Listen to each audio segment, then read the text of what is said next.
साथ प्रगति ठाकुर और आप मेरे साथ देख रहे हैं छत्तीसगढ़ और मध्य प्रदेश में तेजी से अपनी अलग पहचान बनाने वाला चैनल इंडिया टाउन न्यूज।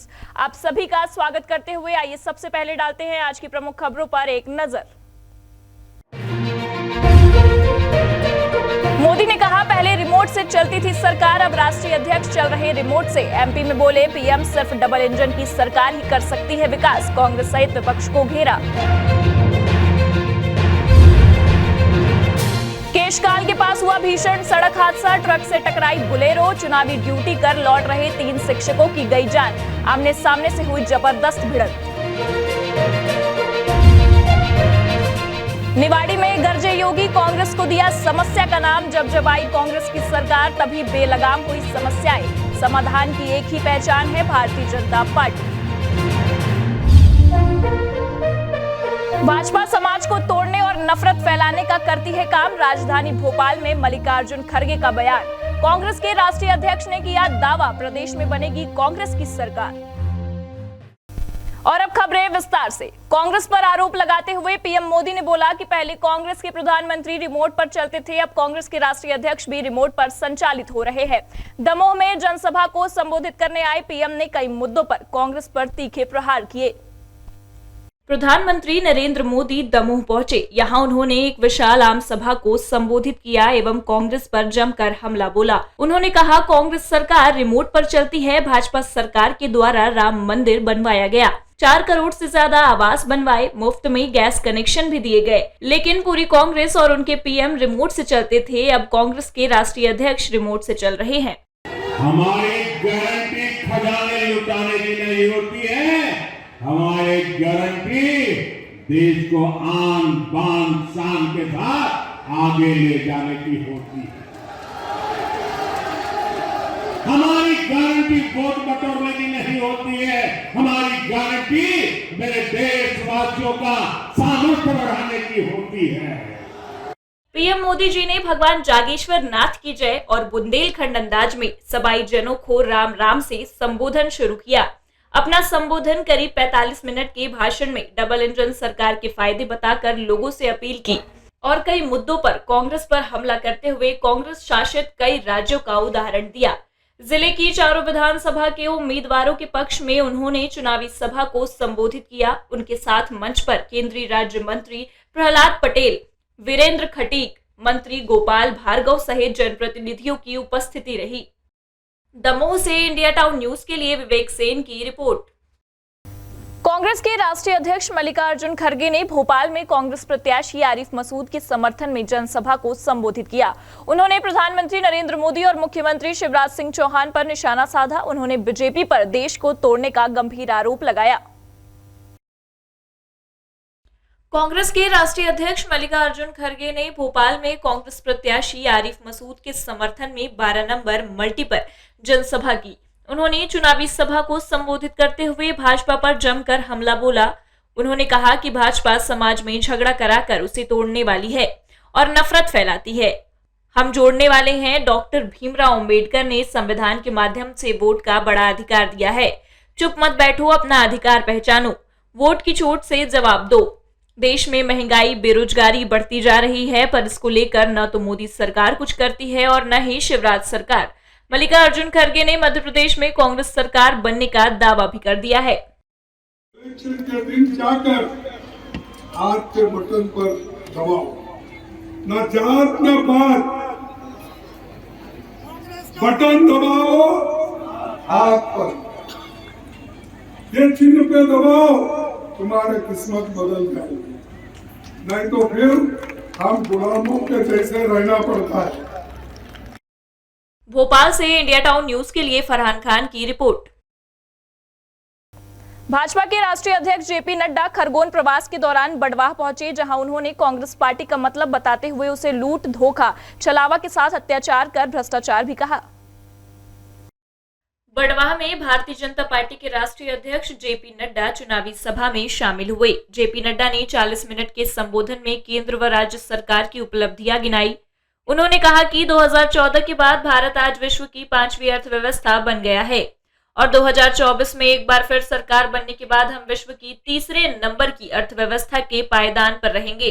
एक समय था जब मध्य प्रदेश, राजस्थान, बिहार व यूपी जैसे राज्य बीमारू राज्य कहलाते थे, लेकिन पिछले कुछ सालों में ही भाजपा ने इन राज्यों को बीमारू राज्य से विकासशील राज्य की श्रेणी में खड़ा कर दिया है। वहीं कांग्रेस पर निशाना साधते हुए कहा कि जहां कांग्रेस की सरकार रहेगी वहां भ्रष्टाचार, अत्याचार और अन्याय रहेगा। उन्होंने कांग्रेस पार्टी को मंच से परिभाषित किया। कांग्रेस पार्टी का मतलब है लूट, कांग्रेस पार्टी का मतलब है धोखा, कांग्रेस पार्टी का मतलब है छलावा, कांग्रेस पार्टी का मतलब है विकास को रोकने का काम, और कांग्रेस पार्टी का काम है परिवारवाद को, वंशवाद को बढ़ावा देना। जेपी नड्डा ने कहा कि जब देश में यूपीए की सरकार थी तब पनडुब्बी घोटाला, कोयला घोटाला, मनरेगा में घोटाला हुआ है, क्योंकि कांग्रेस पार्टी सिर्फ घोटाले करने ही सत्ता में आती है। खरगोन से इंडिया टाउन न्यूज के लिए रविंद्र परमार की रिपोर्ट। भिलाई से एक संदेही आतंकी गिरफ्तार हुआ है। गिरफ्तार आतंकी का नाम वजीह उद्दीन है, जिसे यूपी एटीएस ने दुर्ग पुलिस की मदद से स्मृति नगर के एसबीआई कॉलोनी से पकड़ा है। भिलाई के अतिरिक्त पुलिस अधीक्षक शहर अभिषेक झा ने बताया कि यूपी एटीएस की टीम को भिलाई में संदेही आतंकी की सूचना मिली थी। पिछले 2 दिनों से एटीएस की टीम भिलाई के स्मृति नगर पहुंची हुई थी। 7 नवंबर की शाम को दुर्ग पुलिस की मदद से आरोपी वजीह उद्दीन को पकड़ा गया। एटीएस की टीम उसे अपने साथ ले गई है। बताया जा रहा है कि वजीह उद्दीन यूपी के अलीगढ़ में एक कोचिंग में पढ़ता था। पिछले कुछ समय से स्मृति नगर के एसबीआई कॉलोनी में किराए के मकान में रहता था। आसपास के लोगों ने बताया कि वजीह उद्दीन कभी कभी इस मकान में आता था। आसपास के लोगों से किसी तरह की बातचीत नहीं करता था। उसकी गतिविधियां संदिग्ध थी। फिलहाल दुर्ग पुलिस भी इस मामले में जल्द खुलासा कर इसकी जानकारी दे सकती है। यूपी एटीएस के द्वारा कल एक व्यक्ति को, जो स्मृति नगर चौकी का निवासी था, प्लाट नंबर 127 एसबीआई कॉलोनी में रहता था, उसको अपने यहाँ के अपराध में गिरफ्तारी हेतु हमारे चौकी में इंटीमेशन दिया गया था। उसके पश्चात पुलिस के द्वारा उनको सहयोग किया गया। तत्पश्चात उसको गिरफ्तार किया गया। मामला यूएपीए जो अनलॉफुल एक्टिविटी प्रोटेक्शन एक्ट के तहत मामला था और राष्ट्रद्रोह से संबंधित था। बता दें कि इसके पहले यूपी एटीएस ने अलीगढ़ मुस्लिम यूनिवर्सिटी से प्रोटोकेमिकल इंजीनियरिंग में बीटेक कर रहे अब्दुल्ला अरसलान और माज बिन तारिक को पकड़ा है। दोनों से यूपी एटीएस के साथ साथ महाराष्ट्र एटीएस और राजस्थान पुलिस भी पूछताछ करेगी। भिलाई से इंडिया टाउन न्यूज के लिए सोमनाथ साहू की रिपोर्ट। मध्य प्रदेश में चुनावी दौर चल रहा है, जहां मध्य प्रदेश की सबसे हाई प्रोफाइल सीट छिंदवाड़ा में भाजपा के दिग्गजों का दौरा भी लगातार चल रहा है। ऐसे में वीडी शर्मा ने कमलनाथ पर छिंदवाड़ा पहुंचकर तीखा हमला किया। छिंदवाड़ा पूर्व मुख्यमंत्री कमलनाथ का गढ़ माना जाता है। छिंदवाड़ा विधानसभा सीट से कमलनाथ चुनाव लड़ रहे हैं, जिसे देखते हुए भाजपा के बड़े नेताओं की लगातार आवाजाही जारी है। भाजपा के प्रदेश अध्यक्ष वीडी शर्मा छिंदवाड़ा पहुंचे और उन्होंने कहा कि कमलनाथ को तो मुख्यमंत्री बनने का फीवर आता है, पर इस बार उनका और उनके परिवार का रिटायरमेंट तय हो चुका है। जनता उन्हें जवाब देगी। सबसे अधिक बहुमत से इस बार भाजपा फिर सरकार बनाने जा रही है। आज मोनिका बड़े ईमानदारी के साथ, मेहनत के साथ मैदान में उतरी है और वो जनता की सेवा करने के लिए तत्पर होकर के भारतीय जनता पार्टी के प्रत्याशी के नाते से काम करेगी और विधायक बनकर के जनता की सेवा करेगी। छिंदवाड़ा से इंडिया टाउन न्यूज के लिए नागेंद्र सिंह शक्रवार की रिपोर्ट। अब वक्त हो चला है एक ब्रेक का। ब्रेक के बाद देखेंगे देश प्रदेश से जुड़ी कुछ और खबरें।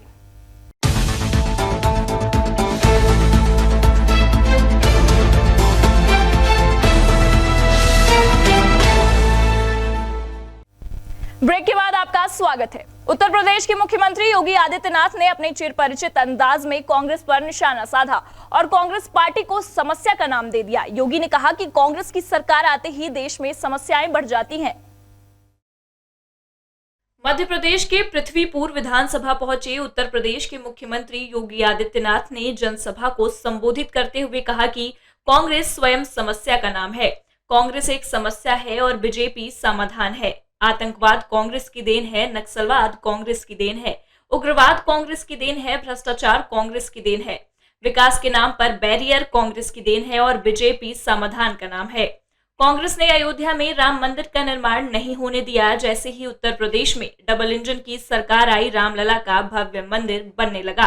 राहुल तय कर चुके हैं कि कांग्रेस आने वाली नहीं है और वह केदारनाथ धाम चले गए। हमें समस्या नहीं चाहिए, हमें समाधान चाहिए और समाधान केवल डबल इंजन की सरकार भारतीय जनता पार्टी के पास है। आतंकवाद कांग्रेस की देन, नक्सलवाद कांग्रेस की देन, उग्रवाद कांग्रेस की देन, भ्रष्टाचार कांग्रेस की देन। तो कांग्रेस समस्या का नाम है और बीजेपी समाधान का नाम है। समाधान। कांग्रेस ने अयोध्या में राम मंदिर का निर्माण नहीं होने दिया। जैसे ही उत्तर प्रदेश में डबल इंजन की सरकार आई, समस्या का समाधान हुआ। आज रामलला का भव्य मंदिर बन रहा है। निवाड़ी से इंडिया टाउन न्यूज के लिए हेमंत वर्मा की रिपोर्ट। यूपी के डिप्टी सीएम केशव प्रसाद मौर्य भोपाल पहुंचे, जहां उन्होंने प्रेस वार्ता आयोजित कर भाजपा सरकार के विकास कार्य गिनवाए। उन्होंने कहा कि 2023 का विधानसभा चुनाव 2024 के लोकसभा चुनाव का सेमीफाइनल है। केशव प्रसाद मौर्य ने कहा कि हम 23 का चुनाव जीतकर 24 की तैयारी कर रहे हैं। भ्रष्टाचार को शिष्टाचार में बदलकर चोरी और फिर सीनाजोरी करने वाली कांग्रेस आज चुनाव के समय पिछड़ों की बात कर रही है। यह कहना है उत्तर प्रदेश के उप मुख्यमंत्री केशव प्रसाद मौर्य का, जो भोपाल आए हुए थे। मौर्य ने यहां पत्रकारों से चर्चा की और कांग्रेस सहित तमाम विपक्षी दलों पर जुबानी प्रहार किया। भ्रष्टाचार को शिष्टाचार समझने वाली कांग्रेस, चोरी करना और सीनाजोरी करना, ऐसी कांग्रेस। भोपाल से इंडिया टाउन न्यूज के लिए फरहान खान की रिपोर्ट। कांग्रेस की नामांकन रैली में पंजाब कांग्रेस अध्यक्ष अमरिंदर सिंह बरार द्वारा 1984 के सिख दंगों के मामले में कमलनाथ को क्लीन चिट देने के बाद से इस विधानसभा चुनाव में सिख दंगों का मुद्दा भी छा गया है। अब इसे लेकर पोस्टर वॉर भी शुरू हो गया है। प्रियंका गांधी के रोड शो के पहले बड़ा गणपति रोड पर लगा पोस्टर चर्चाओं में है। इसे लेकर आरोप प्रत्यारोप शुरू हो गया है। इस बार के चुनाव में 1984 के सिख दंगों का मुद्दा भी उठ रहा है। दरअसल पंजाब कांग्रेस अध्यक्ष अमरिंदर सिंह बरार ने सबसे पहले इसका जिक्र किया। उन्होंने कमलनाथ को क्लीन चिट दी। इसके बाद अब इंदौर विधानसभा क्षेत्र क्रमांक 1 में इन्हीं दंगों से जुड़ा पोस्टर लगा, जिसकी शहर भर में चर्चा है। मध्य प्रदेश युवा मंच द्वारा लगाए गए इस पोस्टर को लेकर कांग्रेस ने आपत्ति ली और इसे भाजपा की साजिश बताया है, लेकिन भाजपा ने इसे सिरे से नकारा है। इतनी उम्र शायद उस समय दंगे हुए थे जब वो पैदा ही हुए थे, तो शायद सपरा जी ने तो दंगे देखे ना और दर्द भुगता है। बेहतर हो कि इतनी चाटुकारिता मत करें कि उनको क्लीन चिट देने का काम करें जिन लोगों ने भोगा है। अमरिंदर सिंह बरार के बयान पर भाजपा ने कहा कि सिख दंगों को लेकर बरार झूठ बोल रहे हैं, जबकि उस समय की मीडिया रिपोर्ट सच्ची कहानियां बयां करती हैं।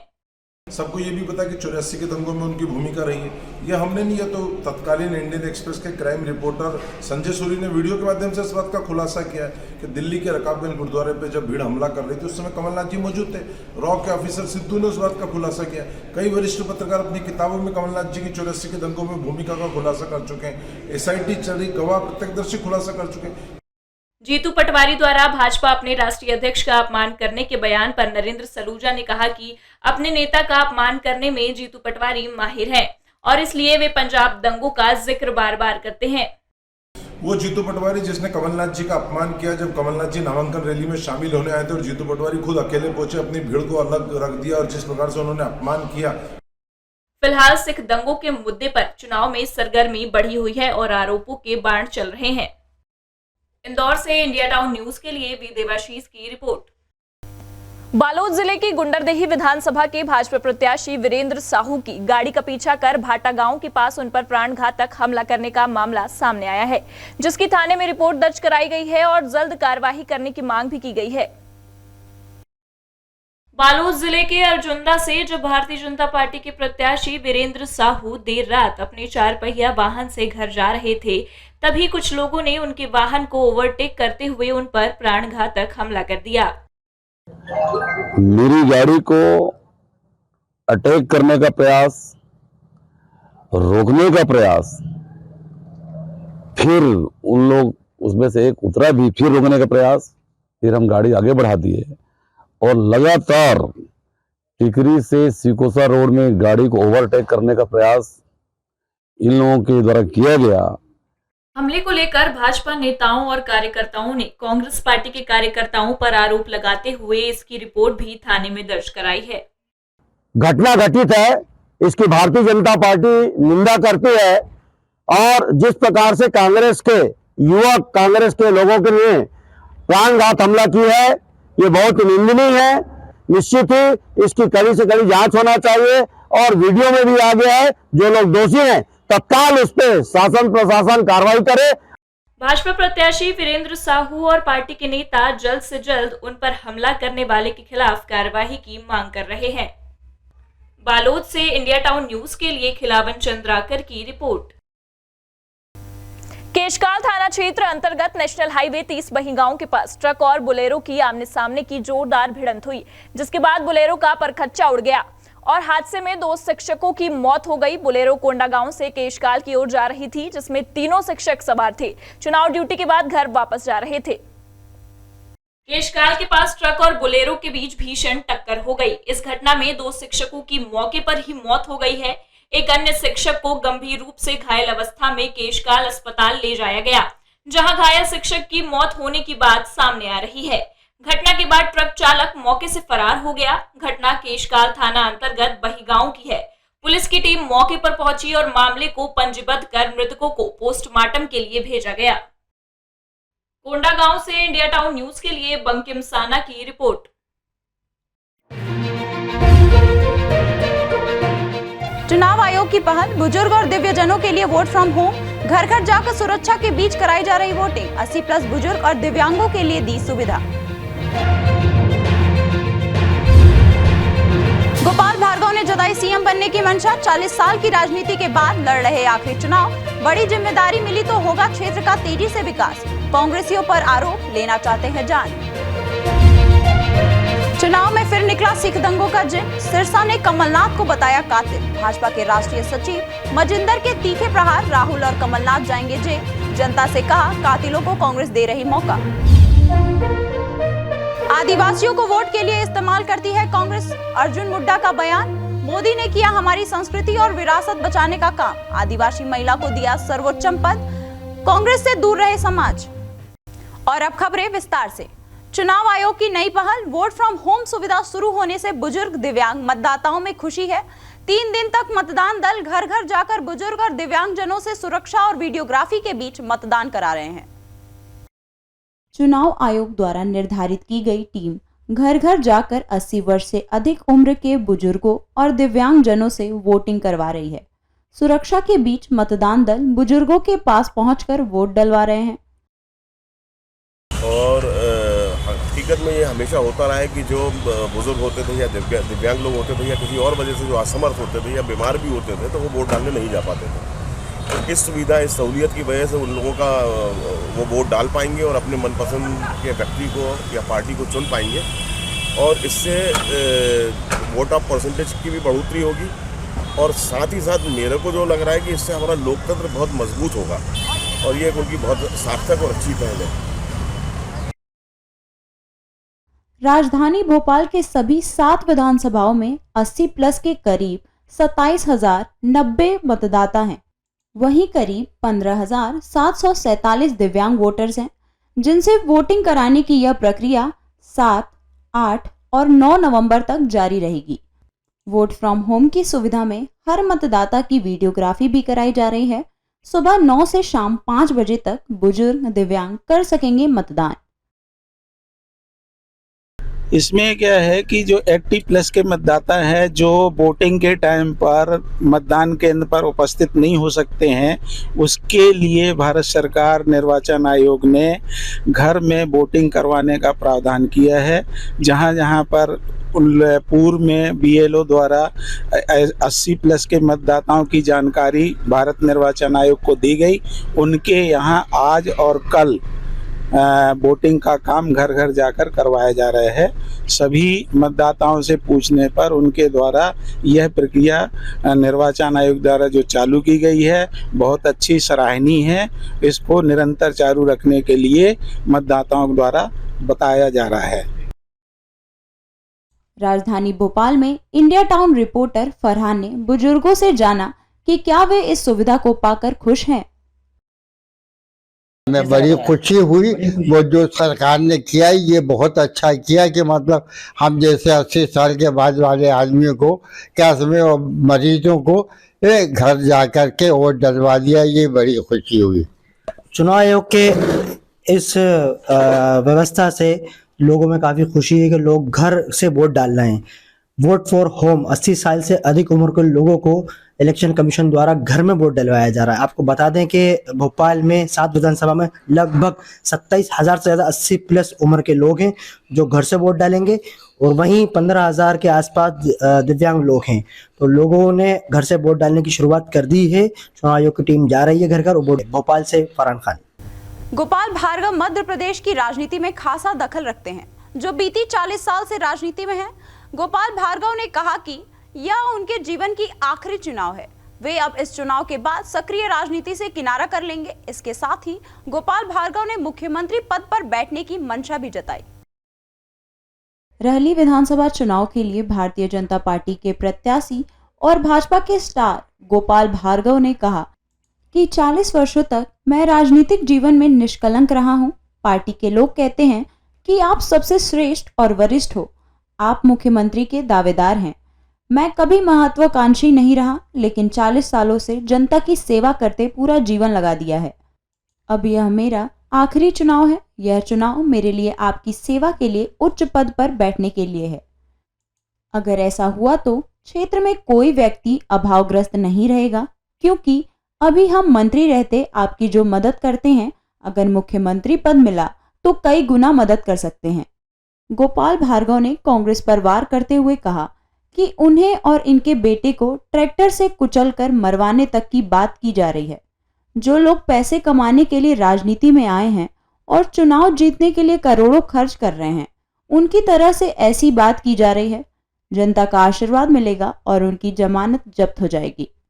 2-3 दिन से पढ़ के बड़ी तकलीफ सी हो रही है, मानसिक वेदना भी है और हमारे बहुत से शुभचिंतकों को भी होगी।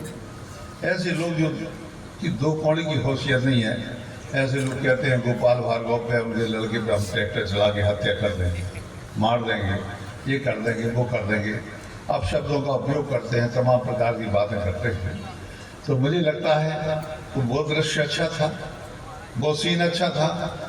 क्या उस सीन वैसा होता और गोपाल भार्गव की प्रकृति वैसी होती तो क्या ऐसे लोग बकवास कर पाते? अरे वो तो जिंदा है। कभी महत्वाकांक्षी नहीं रहा कहने वाले गोपाल भार्गव 40 साल की राजनीति करने के बाद सूबे के सीएम की दावेदारी कर रहे हैं। उनके बेटे ने भी पहले बयान दिया था कि इस बार चुनाव विधायक या मंत्री पद के लिए नहीं, मुख्यमंत्री के लिए है। इंडिया टाउन न्यूज के लिए सागर से सतीश सेन।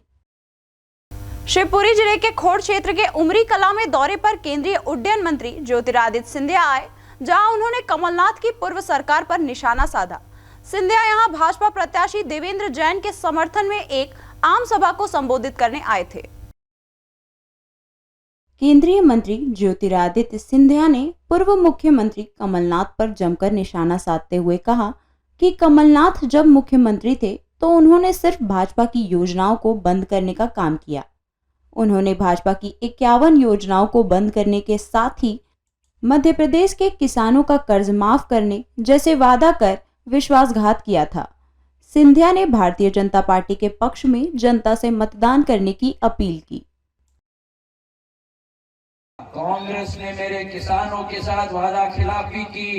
कांग्रेस ने भाजपा के 51 योजनाओं को मुख्यमंत्री बने, किसान का कर्जा माफ करेंगे।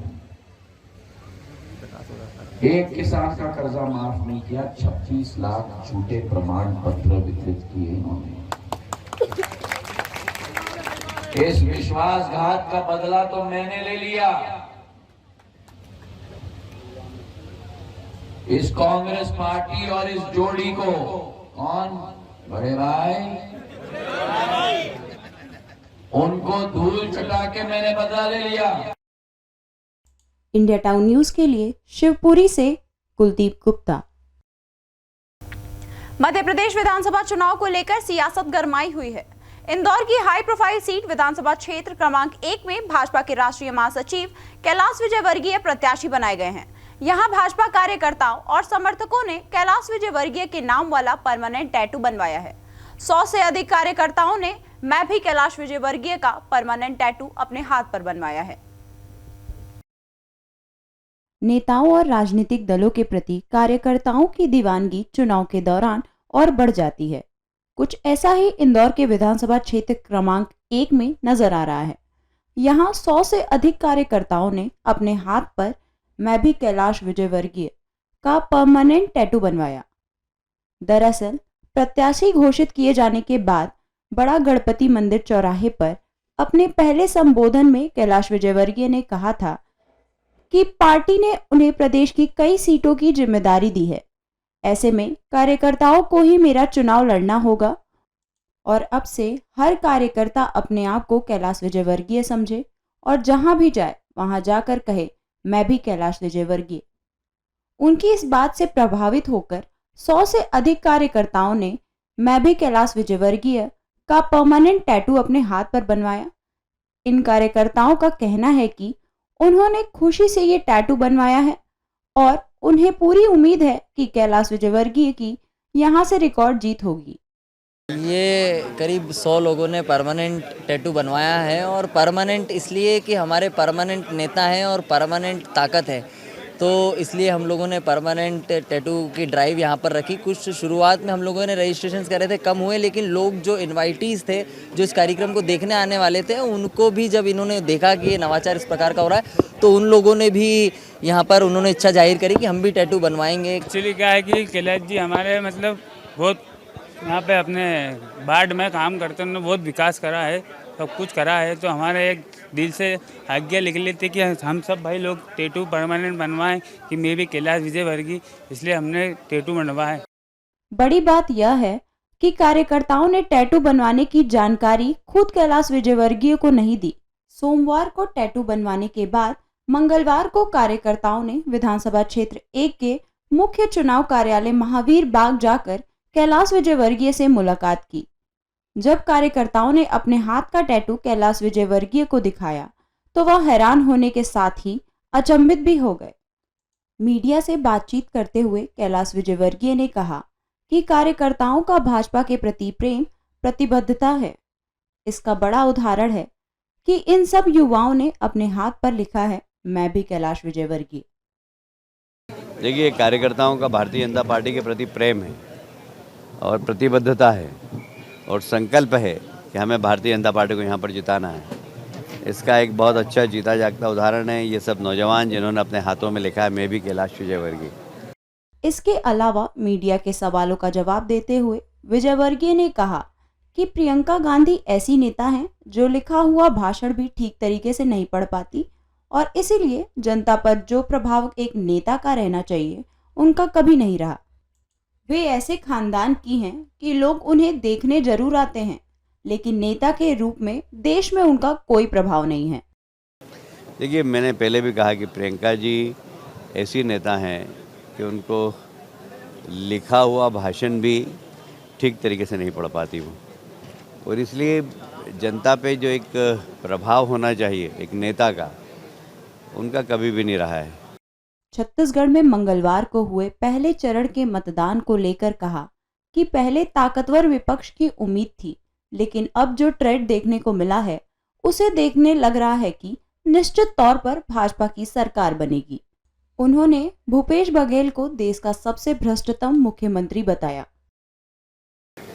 बहुत अच्छा, छत्तीसगढ़ में हमें ऐसा लग रहा था कि हम एक ताकतवर विपक्ष बनेंगे शुरुआत के दिनों में, पर अब ऐसा लग रहा है कि हम सरकार बनाएंगे। और आज सुबह का ट्रेंड जिस प्रकार का भारतीय जनता पार्टी को वहाँ पर रहा है, ऐसा लग रहा है कि भारतीय जनता पार्टी की सरकार निश्चित बनेगी। भूपेश बघेल देश के सबसे भ्रष्टतम मुख्यमंत्रियों में से एक है, ये बिल्कुल सिद्ध हो रहा है। बहरहाल कैलाश विजयवर्गीय की लोकप्रियता के चलते ही बड़ी संख्या में समर्थक उनके नाम के टैटू बनवा रहे हैं। इंडिया टाउन न्यूज के लिए इंदौर से वी देवाशीष। मध्य प्रदेश के मुख्यमंत्री शिवराज सिंह चौहान का अमरपाटन दौरे में जनसभा को संबोधित करने के दौरान मंच का एक वीडियो सामने आ रहा है, जहां पर सीएम शिवराज एक बेटी को चोटी पकड़कर खींचते हुए दिखाई दे रहे हैं।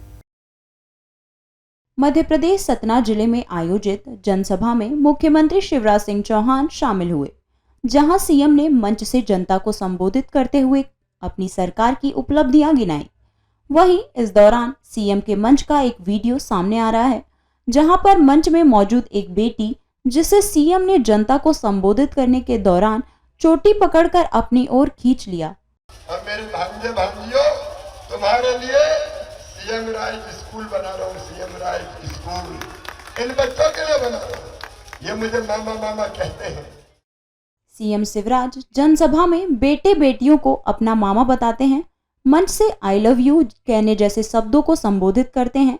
लाडली लक्ष्मी जैसे योजनाओं से बेटियों पर उनका स्नेह और भांजियों के प्रति प्यार भी दिखाई देता है। लेकिन अमरपाटन विधानसभा क्षेत्र के कांग्रेस प्रत्याशी एवं पूर्व विधानसभा उपाध्यक्ष डॉक्टर राजेंद्र कुमार सिंह ने सोशल मीडिया में सीएम शिवराज की चोटी खींचे को लेकर चुटकी ली है। इंडिया टाउन न्यूज के लिए सतना से प्रदीप कश्यप। अब वक्त हो चला है एक ब्रेक का। ब्रेक के बाद देखेंगे देश प्रदेश से जुड़ी कुछ और भी खबरें।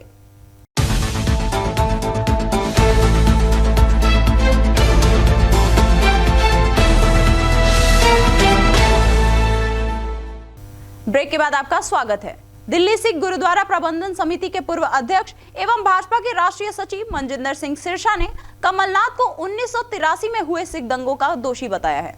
जबलपुर में आम सभा को संबोधित करते हुए कहा कि हजारों सिखों का कत्लेआम करवाने वाले को कांग्रेस फिर एक मौका दे रही है। भाजपा के राष्ट्रीय सचिव मनजिंदर सिंह सिरसा ने बड़ा बयान देते हुए कहा कि मैं मध्य प्रदेश की जनता से कहना चाहता हूं कि एक तरफ 1983 के कातिल कमलनाथ हैं, जिसको कांग्रेस ने एक बार फिर से मौका दिया है। सिखों का कत्लेआम कराए ये विषय नहीं है, उससे भी बड़ा विषय है मानवता का कत्लेआम हुआ है। गुरु तेग बहादुर जी मानवता के लिए शहादत दी, उनके पवित्र स्थान को आग लगाने का काम कमलनाथ ने किया, वहीं पर बेगुनाह सिखों को जिंदा जलाया गया था। जबलपुर आए मनजिंदर सिंह ने कांग्रेस पर जमकर निशाना साधा, कमलनाथ को कातिल बताते हुए कांग्रेस का साथ नहीं देने की अपील की। 1984 के कातिल हैं कमलनाथ, जिसको कांग्रेस ने फिर से मौका दिया है। ये सिखों का कत्लेआम कराया है ये विषय नहीं है, इससे बड़ा विषय है मानवता का कत्लेआम हुआ है। गुरु तेग बहादुर जी जिन्होंने मानवता के लिए, तिलक जनेऊ के लिए सबसे बड़ी शहादत दी, उनका पवित्र स्थान जहां पे उनका अंगीठा था, जहां से उनका संस्कार हुआ, उस स्थान को आग लगाने का काम सज्जन कुमार ने किया और कमलनाथ ने किया और उस पे 2 बेगुनाह सिखों को जिंदा जलाया गया। सिरसा ने कहा कि राहुल गांधी सनातन की बात करते हैं, जबकि उनके दादा पिता और वे स्वयं हिंदू नहीं हैं। वो गांधी कहां से हो गए? मनजिंदर सिंह सिरसा ने कमलनाथ और कांग्रेस को कातिल बताते हुए कहा कि ये लोग जेल जाएंगे। इंडिया टाउन न्यूज के लिए जबलपुर से शिव प्रसाद विश्वकर्मा। मंडला जिले की निवास विधानसभा क्षेत्र के भाजपा प्रत्याशी और केंद्रीय मंत्री फग्गन सिंह कुलस्ते के चुनाव प्रचार में पहुंचे केंद्रीय मंत्री से अर्जुन मुंडा ने कहा कि भाजपा सरकार ने हमेशा आदिवासी समाज का सम्मान बढ़ाया है। उन्होंने आदिवासी समाज की महिलाओं को राष्ट्रपति बनाया। साथ ही भारतीय जनता पार्टी की सरकार ने हमेशा आदिवासी समाज के हित, आदिवासी समाज की विरासत, विकास और संस्कृति को आगे बढ़ाने का काम किया। कांग्रेस ने हमेशा आदिवासी समाज से झूठ बोलकर उनका फायदा लिया और उन्हें गुमराह कर हमेशा सत्ता हासिल करने का काम किया है। इसीलिए उन्होंने आह्वान किया कि आदिवासी समाज कांग्रेस के बहकावे में ना आए। केंद्रीय मंत्री अर्जुन मुंडा ने मंडला जिले में कहा कि एकलव्य विद्यालय के लिए हमने नई योजना बनाई है। गरीब कल्याण की योजना को हमने शुरू किया है। गरीबों के सपने को पूरा करने के लिए भारतीय जनता पार्टी की सरकार ने प्रधानमंत्री मोदी के नेतृत्व में हर गांव में प्रधानमंत्री आवास बनाकर उन्हें पक्के घर में रहने का अधिकार दिया। प्रधानमंत्री नरेंद्र मोदी देश के भविष्य को सुरक्षित, उज्जवल बनाने के लिए दिन रात काम कर रहे हैं। बहनों का सम्मान करने के लिए प्रदेश में भाजपा सरकार ने लाडली बहना योजना शुरू की। उन सारे समुदायों के लिए जो सबसे पीछे के पंक्ति में बैठे हैं, हाँ मैं करूँगा तो जो शायद बहुत कम मिलते जुलते हैं, उनके लिए योजना बनाया है कि वहां तक अगर हम पहुंच गए तो उसके आगे वाले स्वाभाविक रूप से हमसे जुड़ते चले जाएंगे। केंद्रीय मंत्री अर्जुन मुंडा ने कहा कि बैगा सरिया समाज के लिए अलग से योजना बनाई गई है। देश के जनजाति समाज के सम्मान के लिए 15 नवंबर को जनजाति गौरव स्वाभिमान दिवस प्रधानमंत्री नरेंद्र मोदी ने घोषणा किया है। प्रधानमंत्री ने मध्य प्रदेश की जनता की जनाकांक्षाओं को, उनके सपनों को पूरा करने का हमेशा कार्य किया है। आज मध्य प्रदेश में विकास को एक नया स्वरूप दिया है। बैगा सहरिया के बारे में एक अलग योजना बनाई गई है, प्रिमिटिव ट्राइब्स के लिए योजना बनाई गई है। और मैं आपको ये बताना चाहता हूँ कि देश के जनजातीय समाज का स्वाभिमान को बढ़ाने के लिए 15 नवंबर को देश के प्रधानमंत्री ने स्वाभिमान दिवस के रूप में घोषणा किया है, जिस दिन भगवान बिरसा मुंडा का जन्मदिन। मुंडा ने जनता से आग्रह किया कि भारतीय जनता पार्टी के प्रत्याशी फग्गन सिंह कुलस्ते को विजय बनाएं और भाजपा के हमारे नेता देश के हित चिंतक नरेंद्र मोदी के सपनों को साकार करने में अपना बहुमूल्य योगदान प्रदान करें। इंडिया टाउन न्यूज के लिए मंडला से लखन भांडे। सागर पहुंची मायावती ने कांग्रेस पार्टी पर हमला बोलते हुए कहा कि कांग्रेस की सरकार रहते हुए बाबा अंबेडकर को भारत रत्न नहीं दिया और नौकरी में भी आरक्षण के लिए कांग्रेस सरकार ने कुछ नहीं किया। इससे कांग्रेस का दलित विरोधी चेहरा सामने आ जाता है। सागर जिले की बड़ा विधानसभा से बहुजन समाजवादी पार्टी के प्रत्याशी रणजोर सिंह बुंदेला के समर्थन में बसपा सुप्रीमो मायावती पहुंची। सभा को संबोधित करते हुए मायावती ने कहा कि बाबा साहेब अंबेडकर को भारत रत्न देने में कांग्रेस ने कभी कोई प्रयास नहीं किया। बहुजन समाज पार्टी के प्रयासों से बीपी सिंह की सरकार ने उन्हें भारत रत्न की उपाधि दी गई। हमारे नेता कांशी राम का देहांत हुआ, उस समय भी कांग्रेस की सरकार थी, लेकिन उन्होंने एक दिन का राष्ट्रीय शोक घोषित नहीं किया था। इससे दलितों के प्रति कांग्रेस का असली चेहरा सामने आ जाता है। मायावती ने कहा कि नौकरियों में आरक्षण के लिए कांग्रेस सरकार ने दलितों को आरक्षण न देने का खूब प्रयास किया था। मंडल कमीशन की रिपोर्ट लागू करने के लिए बहुजन समाज पार्टी को दिल्ली जाकर आंदोलन करने पड़े, लेकिन कुछ नहीं हुआ। और जब बीपी सिंह की सरकार बनी तब दलितों को नौकरी में आरक्षण मिलना शुरू हुआ है। कांग्रेस जातिगत मानसिकता और दलित विरोधी है। कि इन्हें मंडल कमीशन की रिपोर्ट के तहत आरक्षण की ये सुविधा केंद्र में कांग्रेस पार्टी की रही सरकार में नहीं मिली है। वैसे इस संबंध में आप लोगों को ये मालूम होना चाहिए कि आजादी के बाद जब केंद्र में लंबे अरसे तक कांग्रेस सत्ता में रही तो जो अति पिछड़े वर्ग के लोग हैं तो उनको आरक्षण देने के लिए पहले खाका लेकर कमीशन बैठा, उसकी रिपोर्ट आई। केंद्र की कांग्रेसी सरकार ने उस समय उसको रद्दी की टोकरी में डाल दिया। उसके बाद मंडल कमीशन बना। मंडल कमीशन की रिपोर्ट आई तो उसे भी इन्होंने लागू नहीं किया। जब मंडल कमीशन की रिपोर्ट आई उसे इन्होंने लागू नहीं किया तो आज ये जाति जनगणना की बात कर रहे हैं। आप लोग इनकी नीयत को अच्छी प्रकार से समझ सकते हैं। कांग्रेस पार्टी की जो सोच है, जातिवादी सोच है, नीति नीयत, इसको अच्छी प्रकार से समझ सकते हैं। ये कहते कुछ है और करते कुछ है। इंडिया टाउन न्यूज के लिए सागर से सतीश सेन। इंदौर विधानसभा क्षेत्र क्रमांक 1 में AIMIM के प्रत्याशी याशीर पठान को चुनाव लड़ने हाईकोर्ट से 15 दिनों के लिए राहत मिली है। बता दें कि खरगोन कलेक्टर ने याशीर पठान पर जिला बदर की कार्रवाई की थी, जिसके चलते याशीर पठान इंदौर सहित 6 जिलों में आने जाने पर प्रतिबंध है। इस पर याशीर पठान की ओर से हाईकोर्ट में याचिका दायर की गई थी। AIMIM नेता याशीर पठान पर 13 मार्च को खरगोन कलेक्टर ने जिला बदर की कार्रवाई की थी। इसके चलते याशीर के खरगोन, इंदौर सहित 6 जिलों में प्रवेश पर पाबंदी लगी थी। याशीर का खरगोन में हुए दंगों में भी नाम आया था, लेकिन AIMIM पार्टी से उसे इंदौर विधानसभा क्षेत्र क्रमांक 1 से प्रत्याशी बनाया। इसके बाद याशीर ने नामांकन दाखिल किया, लेकिन जिला बदर कार्रवाई होने से याशीर पठान को जिले में आने पर रोक थी। इसके बाद याशीर पठान ने हाईकोर्ट में चुनाव लड़ने हेतु 15 दिनों की मोहलत मांगी थी। हाईकोर्ट ने उन्हें 15 दिनों के लिए चुनाव लड़ने के लिए राहत दे दी है। 13 मार्च को यासिर पठान नामक एक व्यक्ति को जिलाबदर किया गया था कलेक्टर खरगोन द्वारा इंदौर प्लस 6 जिलों के आसपास से। उसने अपना नामांकन इंदौर विधानसभा क्रमांक 1 से भरा है AIMIM पार्टी से, और चूंकि वो जिला बदर था और यहाँ आकर उसने नामांकन भर दिया, इस बात की शिकायत हो गई थी। इस हेतु हमने एक रिट याचिका उच्च न्यायालय खंडपीठ इंदौर में लगाई, इस हेतु कि उसको जो है चुनाव तक इंदौर की बाउंड्री के अंदर आने दिया जाए और चुनाव संबंधित कार्य करने दिया जाए। कल माननीय उच्च न्यायालय धर्माधिकारी साहब की डिवीजन बेंच में मामला लगा हुआ था और उन्होंने हमारे तर्कों से सहमत होते हुए जो है रिलीफ दिया है और 17 तारीख तक यासिर पठान को इंदौर शहर की बाउंड्री में आने की अनुमति प्रदान करी है। बता दें कि इंदौर विधानसभा क्षेत्र क्रमांक 1 हाई प्रोफाइल सीट है। यहां से भाजपा के राष्ट्रीय महासचिव कैलाश विजयवर्गीय और कांग्रेस से संजय शुक्ला मैदान में हैं।